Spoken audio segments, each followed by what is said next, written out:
to my video about my Garelli Tiger Cross. This is my one owner Garelli Tiger Cross, and I'm the one owner. It was bought new in 1977 from Kendall & Pitt in Colchester.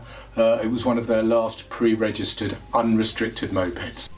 Sports mopeds like this were loosely called mopeds because they were motorised bicycles, hence the pedals on it, and because of the loophole in the law it meant the manufacturers were selling 50cc motorcycles and bunging pedals on them to make them legal, though really they weren't mopeds as such, they were just motorcycles with pedals on. You'd really struggle to pedal this longer. I know, I've tried. He was bought from Kendall & Pitt. My parents were kind enough to buy it. £245. I think the £5 was some sort of road tax.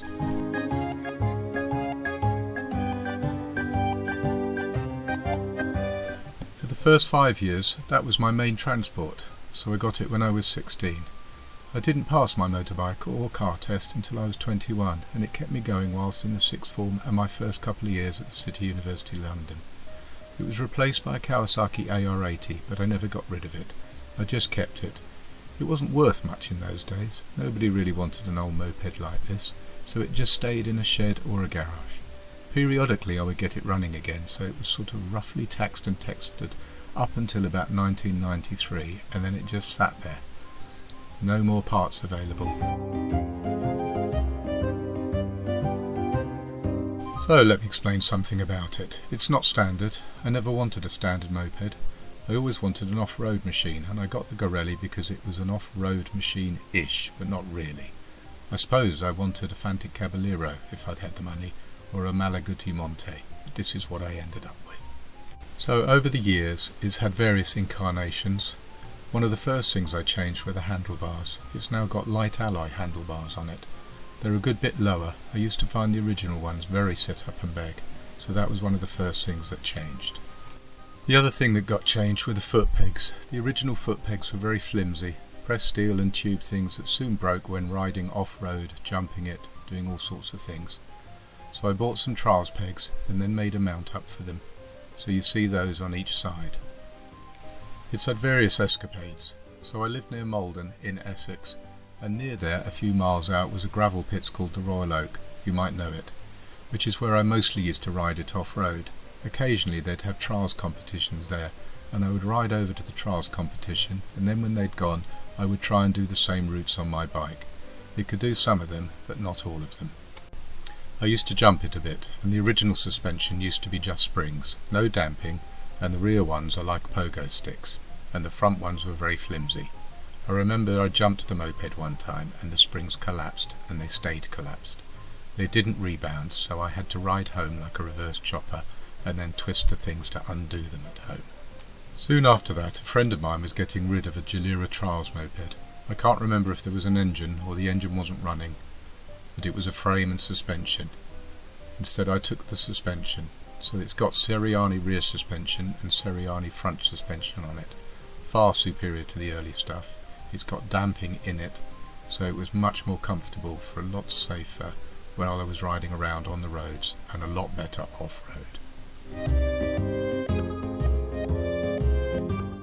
Because I used to ride it off-road, I've already talked about breaking the foot pegs.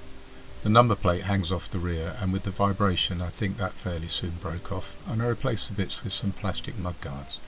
Those of you into off-road riding in the 1970s or early 80s would have heard of a company called Preston Petty. They used to make plastic mudguards, and I bought and adapted some, so they had plastic mudguards on for a long time. About the same time that I did the front suspension, I changed the way the front brake worked.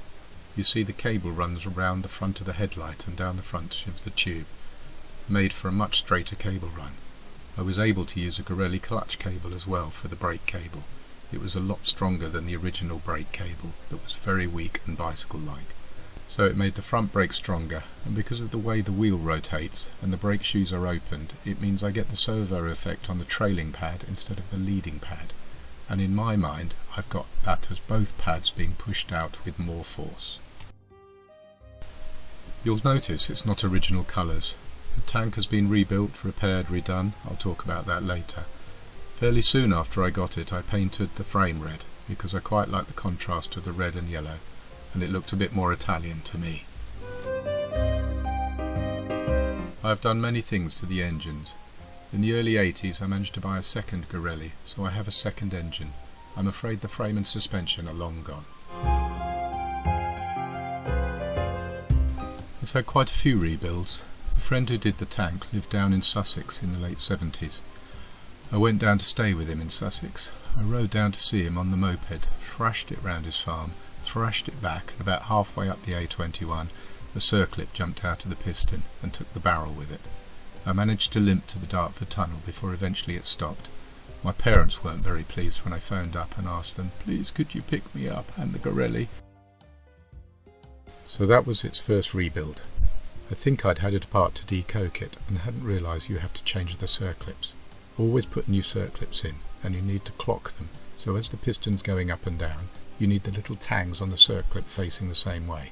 If you have them sideways, then the circlip can bounce a bit and bounce out, and I think a combination of reusing the circlips and not clocking them had allowed them to pop out. Expensive. So that lasted me until I think I was at university. I put a KL50 barrel on because that's got a boost port at the back. The original barrels are only 2 transfer ports and the KL50 barrel has the boost port.